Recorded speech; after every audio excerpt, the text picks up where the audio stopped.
நாம தினமும் கடந்து போற ஒரு ரோட்ல ஒரு சின்ன ஆக்சிடென்ட் நடந்தா அங்க கொஞ்சம் உடைந்த கண்ணாடிகள், வண்டியோட பாகங்கள்லாம் சிதறி கிடக்கும். அத பார்க்கும்போது நாமெல்லாம் என்ன பண்ணுவோம்? வண்டிய கொஞ்சம் மெதுவாக்கிட்டு, ஐயையோ பாவம்னு ஒரு நிமிஷம் நினைப்போம். அப்புறம் நம்ம வேலைய பார்க்க கிளம்பிடுவோம். எக்ஸாக்ட்லி.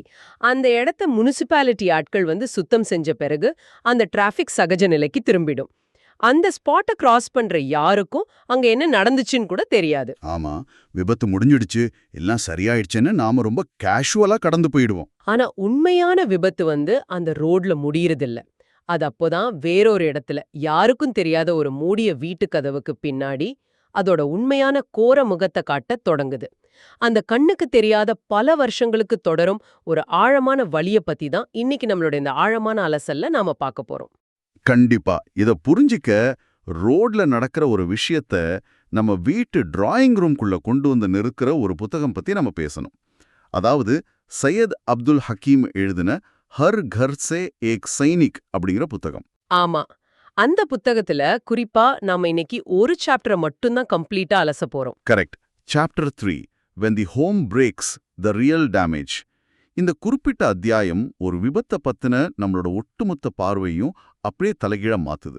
இப்ப ஒரு ஆக்சிடென்ட் நடந்தா போலீஸும் சரி நாமளும் சரி வழக்கமா என்ன பேசுவோம்?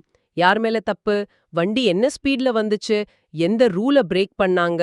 அப்படின்னு அந்த மெக்கானிக்கல் விஷயங்களை தான் பேசுவோம். உண்மைதான். பிரேக் பிடிச்சாங்களா இல்லையா, ஹெல்மெட் போட்டாங்களா, இதெல்லாம் தான் நம்ம முதல் கேள்வியா இருக்கும். ஆனா நம்ம அலசலோட மிஷன் அது இல்ல. அந்த எஃப்ஐஆர் காப்பிக்கு பின்னாடி ஒரு குடும்பம் எப்படி கொஞ்சம் கொஞ்சமா சிதையுது அப்படிங்கிற அந்த சைலண்ட் டிராமாவை வெளிச்சத்துக்கு கொண்டு வர்றது தான். ஆக்சுவலா இந்த புத்தகத்துல வர்ற ஒரு குறிப்பிட்ட காட்சி படிக்கிறப்போ நம்ம மனசு அப்படியே உறைய வைக்குது. நான் கூட அதை படிச்சேன். அந்த வியாழக்கிழமை சாயங்காலம் நடக்கிற சம்பவம் தானே? ஆமா, அதேதான். ஒரு வியாழக்கிழமை மாலை நேரம் ஒரு மனைவி தன் கணவருக்கு ரொம்ப பிடிக்கும்னு சொல்லி ஒவ்வொரு வியாழக்கிழமையும் சேர அதே ஸ்பெஷல் உணவை கிச்சன்ல சமைச்சிட்டு இருக்காங்க.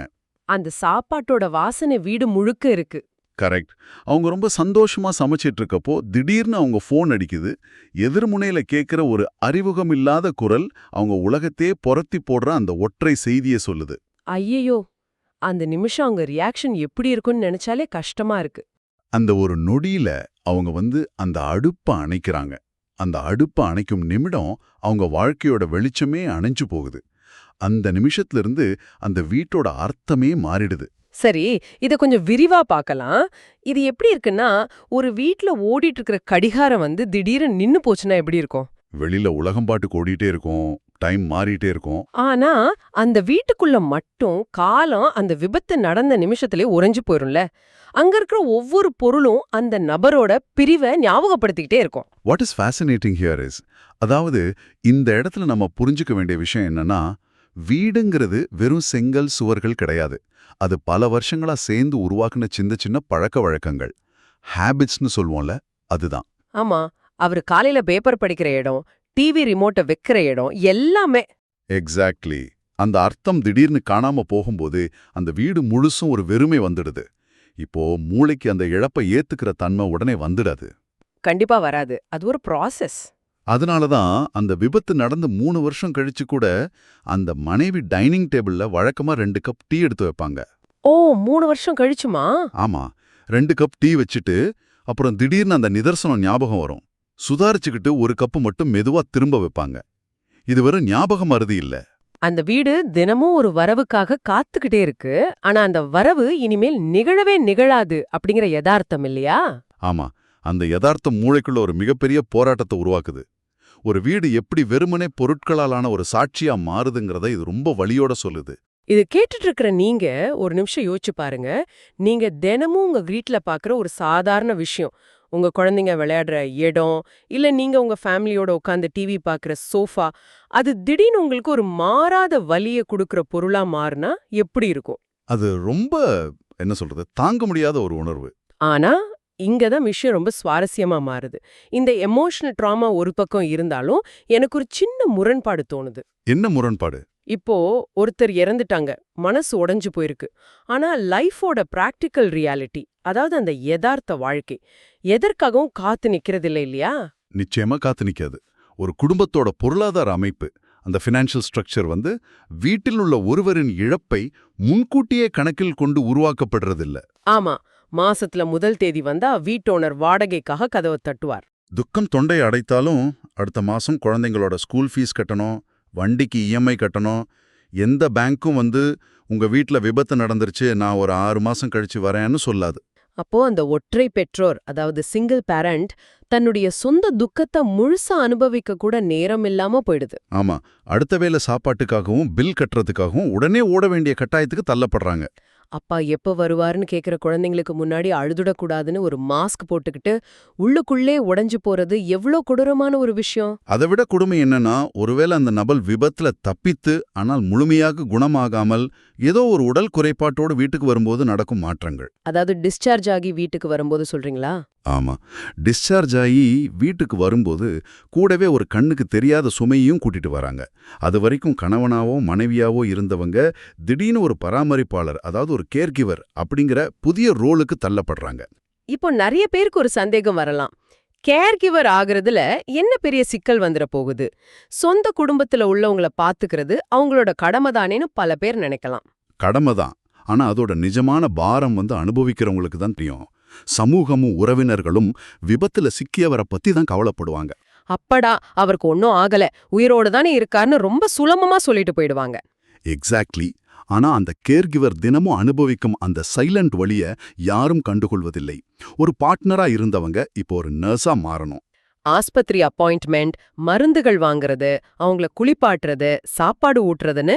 ஆமா, உங்க உலகமே சுருங்கி போகுதே.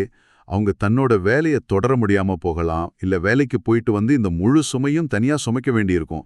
அந்த காதல், அந்த இயல்பான குடும்ப வாழ்க்கை, இது எல்லாமே அந்த ஒரு விபத்தினால முடங்கி போயிடுது. இங்கதான் எனக்கு நம்ம ஊர்ல இருக்கிற சிஸ்டம் மேல ஒரு பெரிய கேள்வி வருது. என்ன கேள்வி? நம்ம ஊர்ல விபத்து நடந்தா உடனே கோர்ட், இன்சூரன்ஸ் கிளைம், நஷ்ட ஈடுன்னு ஒரு செட்டப் இருக்குல்ல. ஒரு நல்ல லாயரை வச்சு கேஸ் போட்டா அரசாங்கமோ இன்சூரன்ஸ் கம்பெனியோ ஒரு பெரிய தொகை நஷ்ட ஈடா கொடுக்கும்னு சொல்றாங்களே. ஆமா, காம்பன்சேஷன் கொடுப்பாங்க. அந்த பணம் ஒரு தீர்வாகாதா? இந்த வலியையும் பொருளாதார தேக்கத்தையும் கொஞ்சம் குறைச்சு லைஃப செட்டில் பண்ணிட முடியாதா? நல்ல கேள்வி. ஆனா இந்த இடத்துல நாம ஒரு விஷயத்தை தெளிவா புரிஞ்சுக்கணும். இன்சூரன்ஸ் பணம் அப்படிங்கிறது கணக்கிடக்கூடிய, அதாவது குவான்டிஃபையபிள் இழப்புகளுக்கு மட்டும்தான். அதாவது ஒருத்தரோட சம்பளம், மருத்துவச் செலவு, வண்டியோட டேமேஜ். கரெக்ட். இது எல்லாம் வேணும்னா நம்பர்ஸ்ல கால்குலேட் பண்ணி ஒரு செக் எழுதி கொடுக்கலாம். ஆனா ஒரு அப்பா தம் மகனோட பட்டமளிப்பு விழாவில் கலந்துக்க முடியாதத, அந்த இழப்பை எந்த இன்சூரன்ஸ் கம்பெனி காசு கொடுத்து ஈடுகட்ட முடியும்? உண்மைதான். அந்த சந்தோஷத்துக்கு என்ன விலை வைக்க முடியும்? இனிமேல் அந்த குடும்பத்துல நடக்கவே நடக்காத அந்த 40-50 ஆழமான உரையாடல்களை ஒரு மகளுக்கு அப்பாவா கொடுக்க வேண்டிய அரவணைப்பை எந்த காசோலியை கொண்டு திருப்பி கொண்டு வர முடியும்? நடக்கவே நடக்காத உரையாடல்கள். இத கேக்குறப்பவே ஒரு மாதிரி இருக்கு. ஒரு நொடி சீட் பெல்ட் போடாததுக்கும் வாழ்நாள் முழுக்க அந்த குடும்பம் அனுபவிக்கிற இந்த வலிக்கும் உள்ள அந்த விகிதாச்சாரம், அந்த ப்ரொபோர்ஷன் ரொம்ப பயங்கரமானது. நிச்சயமா. ஆனா இந்த இடத்துல அந்த புத்தகம் இன்னொரு அதிர்ச்சியான பக்கத்தை திருப்புது. அதான் நான் முதலே சொன்னேன்லையா, இது ஒரு அமைதியான குளத்துல கல்ல தூக்கி போடுற மாதிரி. அந்த அலைகள் ஒரு பக்கம் மட்டும் அடிக்காது இல்லையா? ஆமா, குளத்தோட எல்லா பக்கமும் பாதிப்பு ஏற்படுத்தும். இவ்ளோ நேரம் நாம பாதிக்கப்பட்டவங்களோட குடும்பத்தை பத்தி மட்டுமே பேசினோம். ஆனா அந்த அலைகள் விபத்தை ஏற்படுத்தினவரோட குடும்பத்தையும் எப்படி அமைதியா சிதைக்குதுன்னு பாத்தீங்கன்னா உங்களுக்கு இன்னும் அதிர்ச்சியா இருக்கும். கரெக்ட். இதுதான் தி 2 broken homes, அதாவது உடையும் 2 வீடுகள். ஒரு விபத்து நடக்கும்போது நாம பாதிக்கப்பட்டவர் மேல பரிதாபப்படுவோம், விபத்தை ஏற்படுத்தினவர் மேல கோவப்படுவோம். இது ரொம்ப இயல்பான மனித குணம் தானே? ஆமா, அந்த தவறு செய்தவர் சட்டப்படியும் தார்மீகப்படியும் தண்டனை அனுபவிக்க வேண்டியவர் தான். அதுல மாற்று கருத்தே இல்ல. அதை நாம இங்க நியாயப்படுத்தல. ஆனா உண்மையான விளைவுகள், அதாவது கான்சிக்வன்சஸ், தவறு செய்தவரோடு நிற்பதில்ல. எந்த தவறும் செய்யாத அவரோட குடும்பத்தாரையும் அது வாழ்நாள் முழுவதும் தண்டிக்குது. அதைத்தான் நாம கவனிக்கணும். அந்த வீட்ல இருக்கிற மனைவியோட நிலையை நினைச்சு பாருங்க. அவங்க வழக்கம் போல வீட்ல சமைச்சுக்கிட்டோ ஏதோ வேலையோ செஞ்சுட்டு இருப்பாங்க. திடீர்னு போலீஸ் வீட்டு வாசல்ல வந்து நின்னதும் அவங்க உலகம் எப்படி ஆடி போகும்? தன் கணவன் ஏதோ விபத்து பண்ணிட்டார், யாரோ இறந்துட்டாங்கன்னு நியூஸ் கேட்கும்போது முதல்ல அவங்களுக்கு கணவன் உயிரோடு இருக்கிறான் அப்படிங்கிற நிம்மதி வரும். ஆனா அந்த நிம்மதி ரொம்ப நேரம் நீடிக்காது. ஆமா, அடுத்தடுத்து வரப்போகும் கோர்ட் கேஸ், நஷ்ட ஈடு, ஜெயில் அப்படிங்கிற பயம் அவளை முழுசா ஆட்கொள்ளும். பணம் இருக்கிறவங்க கூட சட்ட சிக்கல்களை சுலபமா கடந்துடுவாங்க. ஆனா நடுத்தர வர்க்கம் அல்லது ஏழை குடும்பங்களை சேர்ந்த ஒருவரால் இந்த விபத்து நடந்தால் அந்த குடும்பம் ஒட்டுமொத்தமாக அழிந்து போயிடும். கரெக்ட். ஏன்னா அவங்க கிட்ட பெரிய சேமிப்பு இருக்காது. பெயிலுக்கு பணம் கட்டணும், லாயருக்கு ஃபீஸ் கொடுக்கணும், பல நாட்கள் வேலைக்கு லீவ் போட்டு கோர்ட்டுக்கு அலையணும். இதனால பல பேருக்கு வேலையே போயிடும்ல. கண்டிப்பா. வீட்டை வித்தோ இல்ல அதிக வட்டிக்கு கடன் வாங்கியோ அந்த சட்ட சிக்கல்களை எதிர்கொள்ள வேண்டியிருக்கும். ஒரு கட்டத்துல அந்த குடும்பம் வறுமை கோட்டுக்கு கீழே தள்ளப்படுது. இது ஒரு கேட்டாஸ்ட்ரோபிக் இம்பாக்ட். அதுல அந்த குழந்தைங்களோட மனநிலை எப்படி இருக்கும்னு யோசிச்சு பாருங்களேன். அடுத்த நாள் அந்த குழந்தை ஸ்கூலுக்கு போகும்போது இவன் அப்பா ஒரு கொலைகாரன், இல்ல இவங்க அப்பா யாரையோ வண்டியில ஏத்தி கொன்னுட்டாரு அப்படிங்கிற ஒரு முத்திரையோட அந்த குழந்தை போகணும். அந்த ஸ்டிக்மாவோட ஸ்கூல் கேட்ட தாண்டறதே எவ்வளவு பெரிய மன உளைச்சல். மத்த குழந்தைங்க, டீச்சர்கள் பாக்குற பார்வை மாறிடும். சொந்தக்காரங்க எந்த சப்போர்ட்டும் பண்ணாம கொஞ்சம் கொஞ்சமா விலகுவாங்க. பிசினஸ் இருந்தா அது பாதிக்கப்படும். ஒரு அப்பாவோட சின்ன கவனக்குறைவு அந்த குழந்தையோட எதிர்காலத்தையே இருட்டடிக்குது.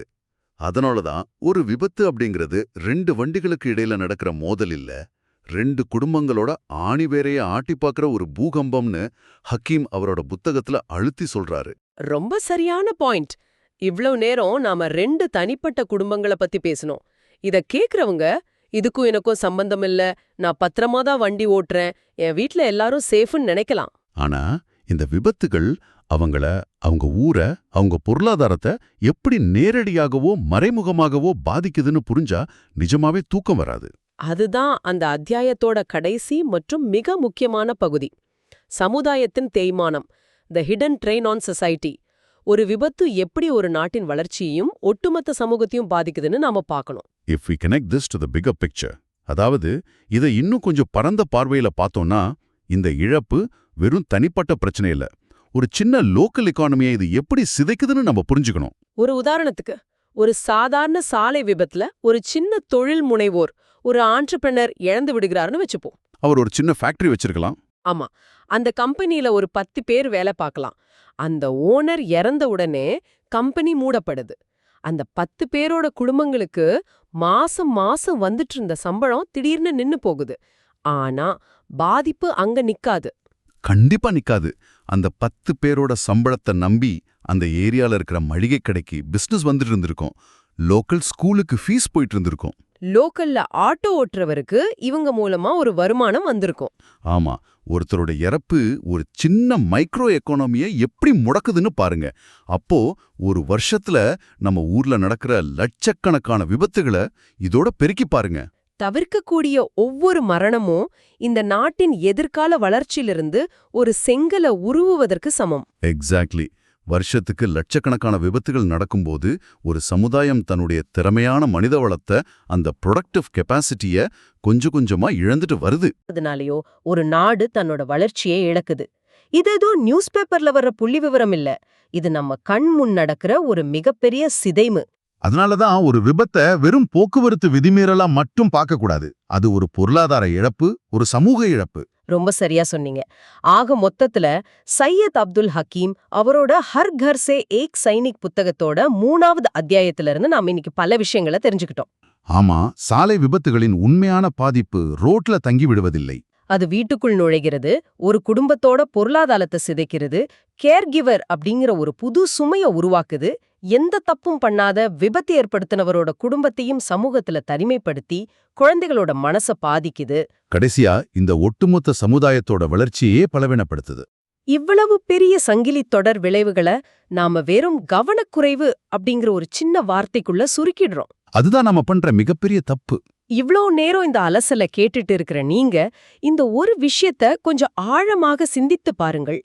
நீங்கள் தினமும் காலையில் வீட்டை விட்டு வேலைக்கோ அல்லது வேற எங்கோ கிளம்பும்போது உங்களை அறியாமலேயே உங்கள் குடும்பத்தினர் ஒரு விஷயத்தை உறுதியாக நம்புகிறார்கள். ஒரு அமைதியான எதிர்பார்ப்பு. ஆமா, நீங்கள் பாதுகாப்பாக திரும்பி வருவீர்கள் என்ற அந்த அமைதியான நம்பிக்கை, அந்த குவாய்ட் எக்ஸ்பெக்டேஷன், அதுதான் இந்த உலகத்திலேயே ரொம்ப அழகான ஆனா ரொம்ப மென்மையான ஒரு சத்தியம். அதை விட ஒரு முக்கியமான விஷயம் வேற எதுவும் இருக்க முடியாது. இங்க வீட்டை விட்டு வண்டி எடுத்துட்டு கிளம்பும்போது வெறும் ரோட்டை மட்டும் பார்க்காம உங்களுக்காக வீட்ல காத்திருக்கும் அந்த நம்பிக்கையையும் மனசுல வச்சுக்கோங்க.